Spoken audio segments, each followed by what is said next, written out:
suis ravie de vous retrouver dans cette nouvelle vidéo. Je vous fais enfin la vidéo home tour qui m'est tant demandée. Je crois que c'est une des vidéos qui m'est plus demandée, à savoir quand est-ce que j'allais faire la vidéo home tour entière de la maison. Donc ça y est, alors à noter qu'il reste encore quelques petites finitions à faire, dont les portes qui ne sont pas peintes et puis quelques petits trucs qu'on aimerait encore finaliser, on va dire.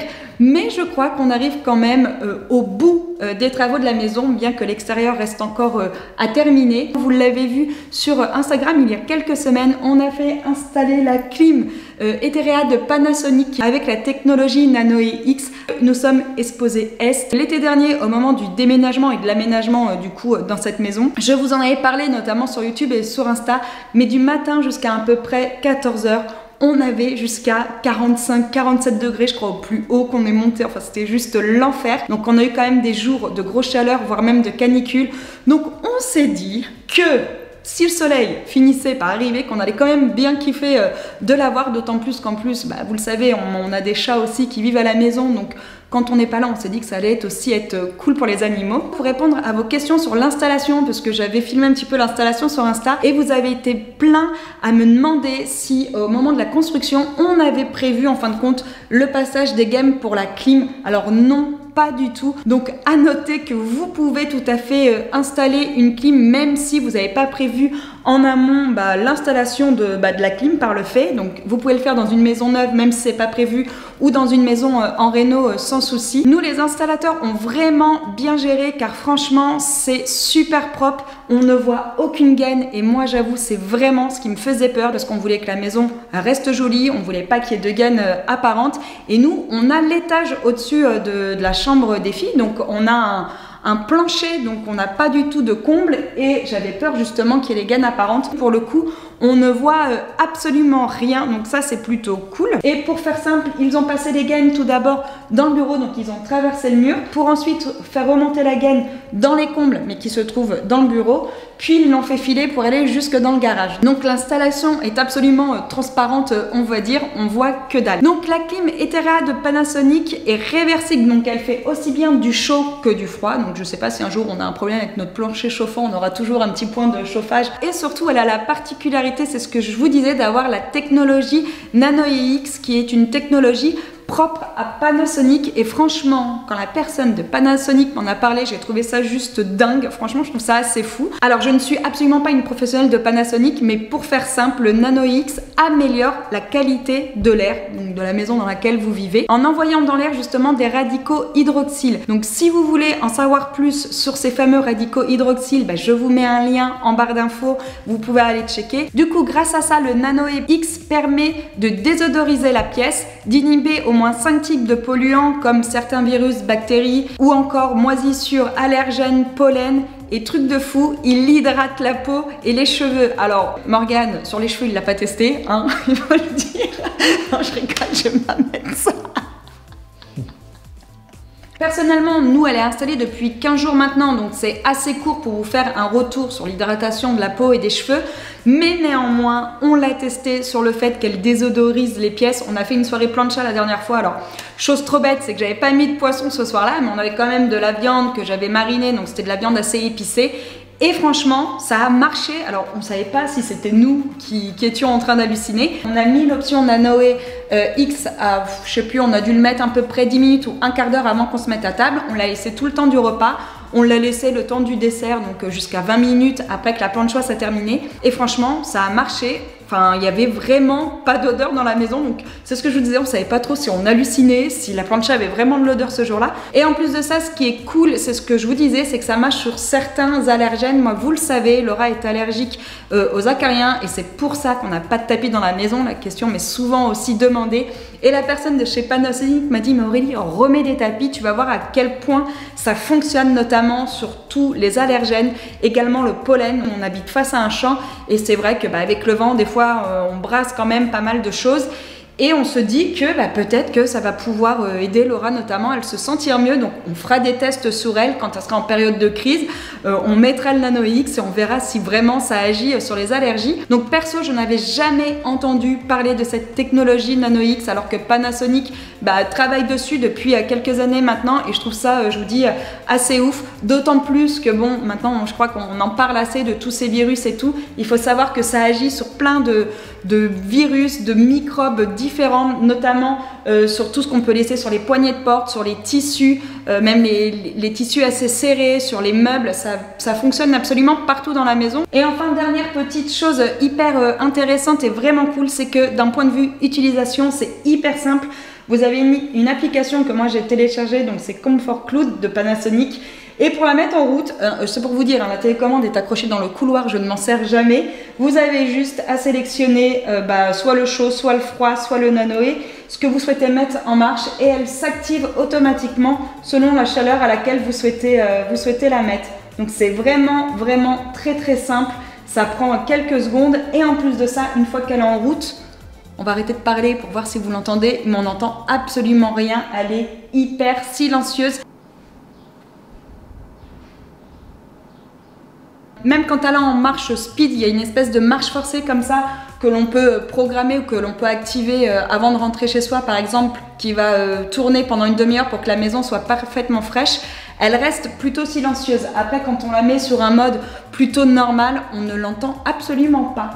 Donc voilà, écoutez, je pense avoir fait le tour. De toute manière, si vous voulez toutes les infos sur la clim, je vous mets tout en barre d'infos. Et si vous avez des questions, comme d'hab, n'hésitez pas à me les mettre dans les commentaires, je viendrai y répondre.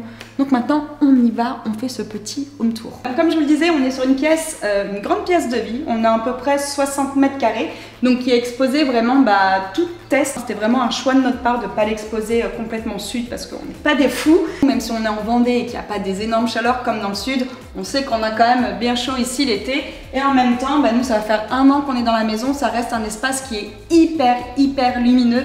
Donc on a la cuisine qui fait à peu près 17 mètres carrés. C'est quelque chose qui était vraiment réfléchi. On voulait quand même une cuisine qui soit assez grande pour recevoir. Mais en même temps, on ne voulait pas non plus d'une cuisine de 25 mètres carrés puisqu'on est quand même souvent à traîner également dans le salon, dans la salle à manger. Vous avez une vidéo complète sur la cuisine. Donc c'est une cuisine Arthur Bonnet. Donc le plan de travail, c'est du compact marbré. C'est vrai qu'en termes d'entretien et d'utilisation au quotidien, c'est plutôt bien. Les tabourets, ce sont des tabourets en chêne. Je vous avais mis toutes les infos dans la vidéo qui est dédiée à cette cuisine. La petite chose qui est vraiment cool dans cette cuisine là, c'est qu'on a encastré les 2 frigos. Donc c'est assez sympa parce qu'on a l'impression d'avoir un frigo américain, alors que pas du tout. On a un réfrigérateur, une porte, et un congélateur, encore une fois une porte. Ça nous fait quand même beaucoup d'espace et ça c'est vraiment cool. Donc si vous avez de la place, plutôt que les gros frigos américains qui sont pas toujours très jolis esthétiquement parlant quand on part sur une cuisine, on va dire, plutôt minimaliste, assez simple. Ça, c'est une excellente idée. Ensuite, on a un petit coin cellier. Donc, le coin cellier est tout petit. On a à peu près, je crois, 6 mètres carrés. À la base, il devait être plus grand. Parce que justement, là, on a encastré les frigos. Devait être à la base une partie du cellier. Donc, il fait 6 mètres carrés. C'est assez correct. Je pense que justement, si on devait mettre des mètres carrés dans la maison, peut-être qu'on agrandirait cette pièce-là.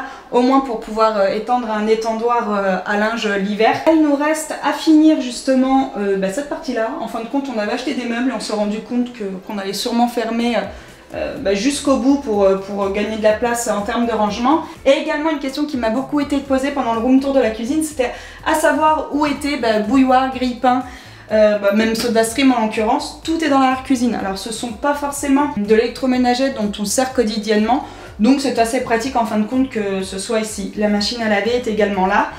Et nous avons la pastèque la plus grosse du monde. Elle rentre dans le livre des records très prochainement. Donc voilà pour le coin cellier. Ensuite on passe du côté salon, salle à manger. Donc comme je vous disais, on a une pièce de vie qui fait à peu près 60 mètres carrés.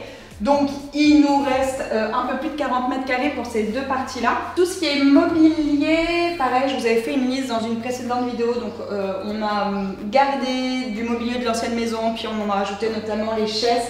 Après, la plupart des choses que vous voyez ici, on avait déjà tout, mis à part ce magnifique meuble que j'ai trouvé sur Etsy. On cherchait un meuble à vinyle avec Morgane, enfin on a cherché un meuble à vinyle avec Morgane pendant quelques temps et c'est vrai qu'esthétiquement parlant, je trouve que c'est hyper compliqué à trouver. Et puis on est tombé sur des menuisiers norvégiens, hollandais, je sais plus, pays du Nord, qui fabriquent des meubles sur mesure sur Etsy et franchement ils sont magnifiques, la qualité est top. Je crois qu'il faut attendre quasiment 2 mois avant de le recevoir parce que c'est du sur mesure, donc vous donnez vos dimensions, ils les fabriquent, mais c'est vraiment très joli.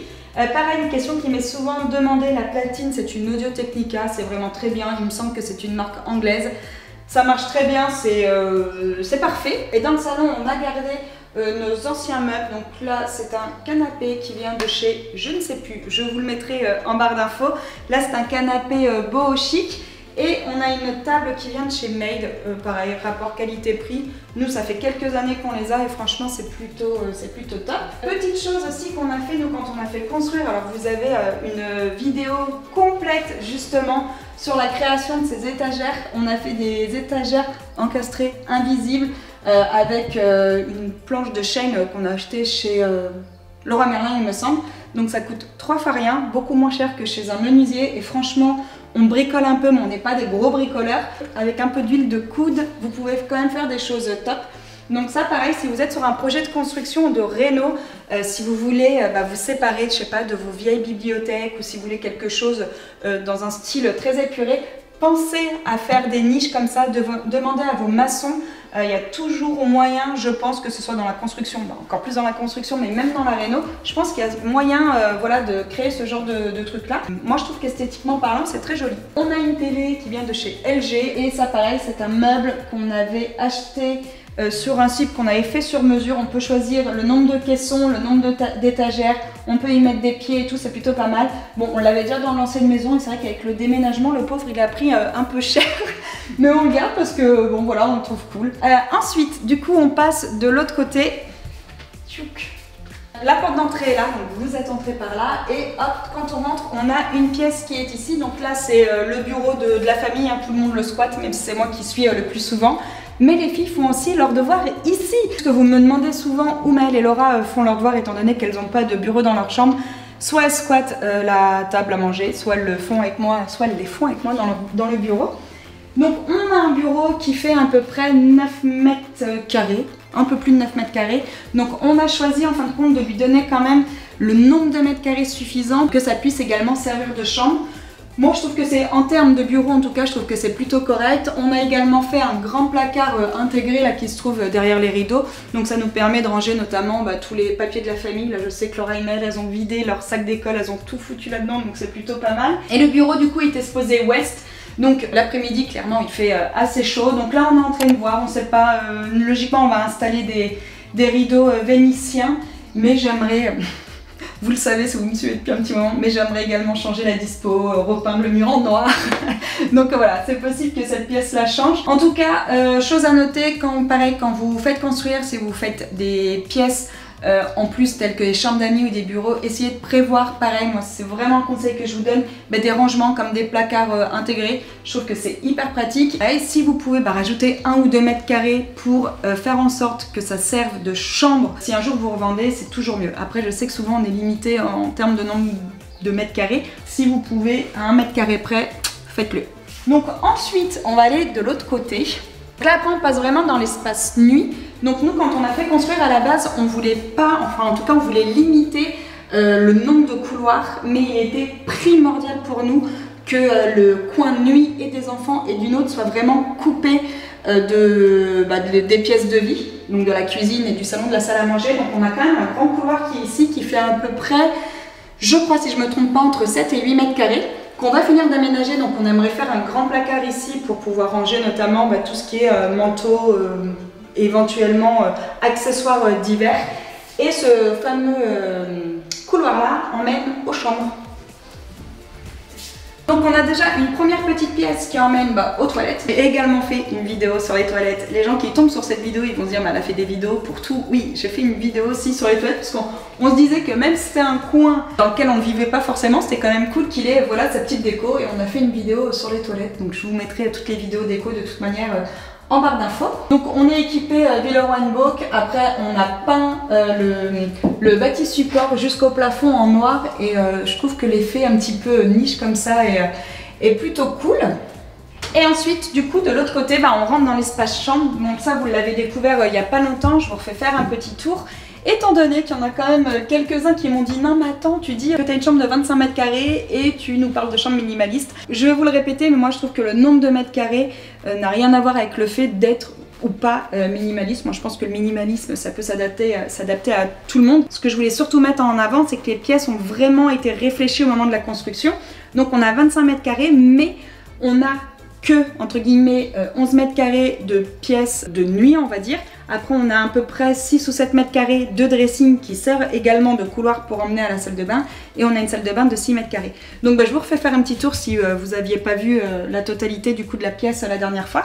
Donc, quand on entre, on arrive directement dans ce fameux couloir qui nous sert également de dressing. Donc, on a un dressing qui fait 3,50 m de longueur. Donc voilà, on est quand même deux, je trouve que ça reste raisonnable. Après c'est sûr, on peut toujours faire moins, on peut aussi faire plus, mais pour nous ça nous convient bien. Donc ce dressing là, à l'avenir on aimerait le fermer, ça pareil, je vous l'avais déjà dit. Et ensuite quand on avance, on a la salle de bain qui est ici. Donc ce qui est cool, c'est que le dressing nous sert vraiment de sas en fin de compte entre le coin de nuit et la salle de bain. Et quand l'un se lève avant l'autre ou quand l'autre se couche après l'autre, ça dérange absolument personne. Donc on a une salle de bain qui fait à peu près 6 mètres carrés. Donc il y en a une, je crois, qui m'a dit moi j'aurais fait la salle de bain plus petite pour agrandir le dressing. Franchement, je pense que ça aurait été très difficile, même si on n'avait pas mis de douche en fin de compte. On aurait pu faire un petit peu plus petit, mais clairement ça nous aurait pas permis de gagner de la place pour mettre, admettons, un caisson de plus dans le dressing, quoi qu'il en soit. Et on a une douche et une baignoire. Ça je vous l'avais dit, mais on avait hésité à mettre la baignoire. Après, c'est ce que je vous disais, on a une maison quand même qui est assez grande vu qu'on a 160 mètres carrés, donc c'est une maison familiale. Et on trouvait ça dommage, voilà, de ne pas mettre de baignoire. Encore une fois, si un jour on la vend, au moins on se dit que pour les bébés et tout, si notre famille vient s'installer ici, ça pourra toujours servir.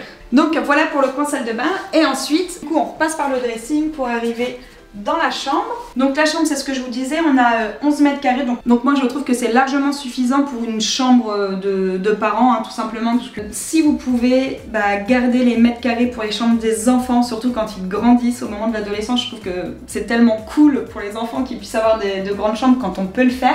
Nous, seul petit truc auquel on n'avait pas pensé, après c'était pas le cas au moment où on a emménagé, mais si on devait refaire, peut-être qu'on ferait justement le mur de la tête de lit un petit peu plus grande, puisque c'est ce que je vous disais dans la dernière vidéo, si on veut mettre un lit king size par exemple de 2 mètres, et clairement ça ne rentre pas. Donc voilà, nous c'est pas le cas, on a un 160 et bon, comme vous voyez on a quand même de la place qui reste assez correcte de chaque côté. C'est vrai que c'est pas hyper grand au niveau de la tête de lit, mais par contre on a quand même pas mal de place justement au niveau du pied du lit. Du coup on a mis une petite étagère en termes de déco et puis une petite télé. La suite parentale en tout effectivement fait 25 mètres carrés, mais on a vraiment essayé d'ajuster en fin de compte les mètres carrés selon les pièces et nos besoins. Donc voilà pour ça. Maintenant on va aller voir l'étage des filles et je pense que c'est ce que vous voulez voir, comment c'est fait en haut. Alors ça résonne un petit peu dans le couloir et dans la cage d'escalier. On a un escalier en pleine masse qui a été recouvert de béton, donc c'est très joli. Par contre, ça glisse, donc attention quand on est en chaussettes, voilà, on peut se faire quelques petites frayeurs, je tiens à le dire. Et on a également mis justement dans la cage d'escalier quelque chose qui nous a été proposé par Amandine, notre architecte, je vous en ai beaucoup parlé, mais des fileurs tout le long, plutôt que de mettre des petits spots à chaque marche. Et c'est vrai que quand on allume, c'est quand même canon. Les éclairages de la maison de toute manière font fureur. Elle a vraiment hyper bien géré les éclairages. Tout est un petit peu atypique dans l'éclairage de la maison. Même là, pour vous donner une idée au niveau du couloir, plutôt que de centrer les spots, elle nous a tout mis sur le côté. Et c'est vrai que quand on les allume, en fin de compte, on éclaire l'escalier. Et l'éclairage est vraiment très réussi dans la maison, c'est très joli. Donc du coup, on monte et je vous montre comment les pièces sont disposées en haut.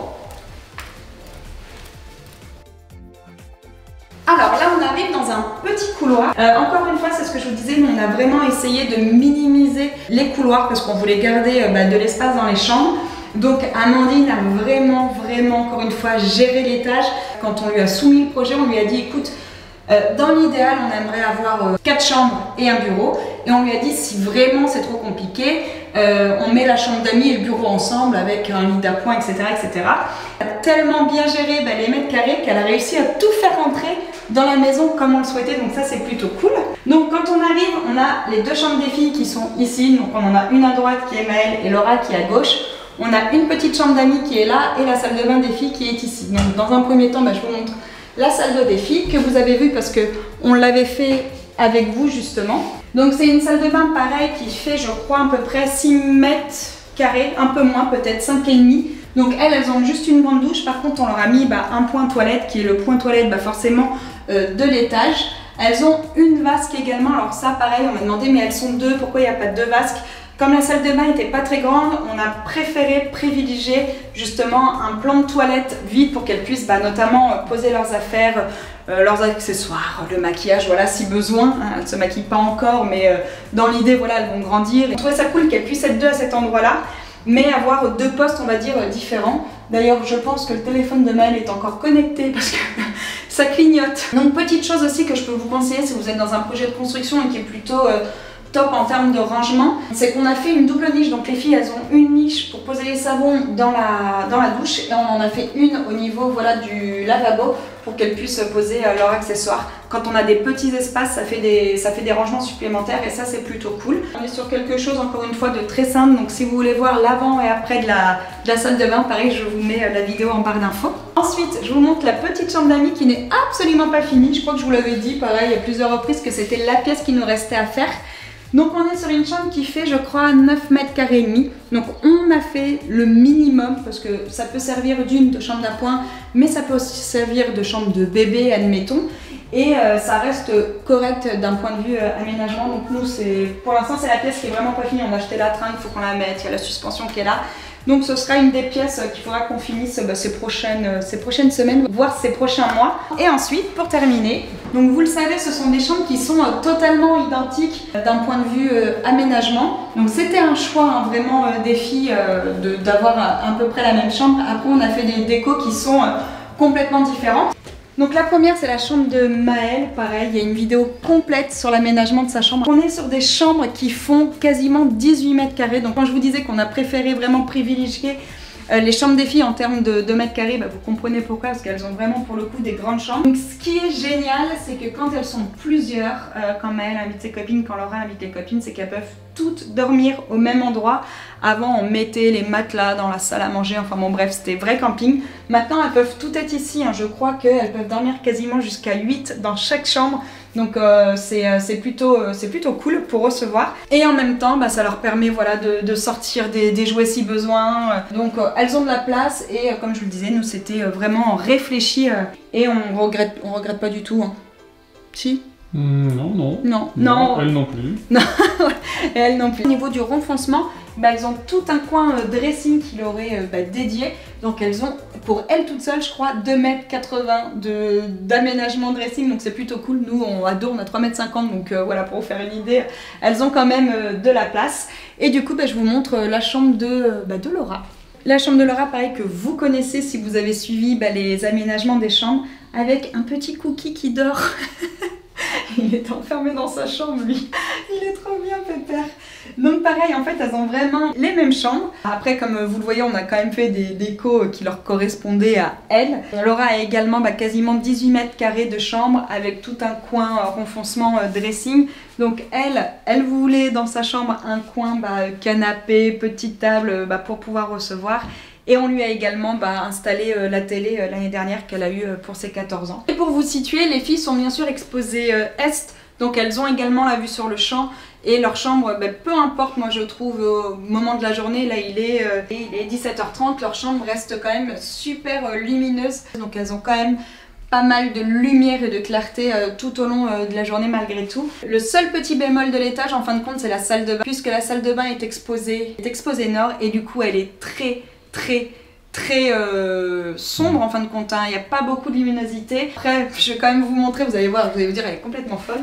Après nous quand on a fait construire, j'avais dit à Amandine, ah mais j'ai une idée pour qu'il y ait un petit peu plus de lumière dans la salle de bain.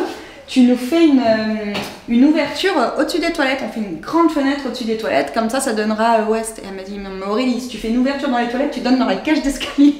Donc des fois, il y a quand même des problèmes techniques auxquels on ne pense pas forcément quand on fait les plans et on se dit, ah oui, il y a des trucs qui ne sont pas forcément réalisables. Mais on n'avait pas le choix que de mettre une petite fenêtre dans cette salle de bain. Et effectivement, étant donné que c'est nord, ça reste quand même plutôt sombre. Donc voilà pour l'étage, maintenant on va redescendre. Donc ça y est, ce home tour est terminé, j'espère qu'il vous aura plu. Vous savez exactement comment sont disposées les pièces de la maison, quelle est la configuration de notre maison. On a vraiment travaillé avec Amandine à ce qu'elle soit fonctionnelle et ce qu'elle nous corresponde le plus. Vous savez également comment on a dispatché nous les mètres carrés dans la maison. Pour le coup, nous, ça nous convient parfaitement. Donc, on espère que cette vidéo vous aura aidé si vous êtes dans un projet de construction ou pourquoi pas même de réno. Et comme d'hab, si vous avez des questions, n'hésitez pas à me les poser en barre d'infos. Je viendrai vous y répondre. Voilà, j'espère que cette vidéo vous aura plu. Je vous souhaite à tous une très belle journée et je vous dis à bientôt. Ciao!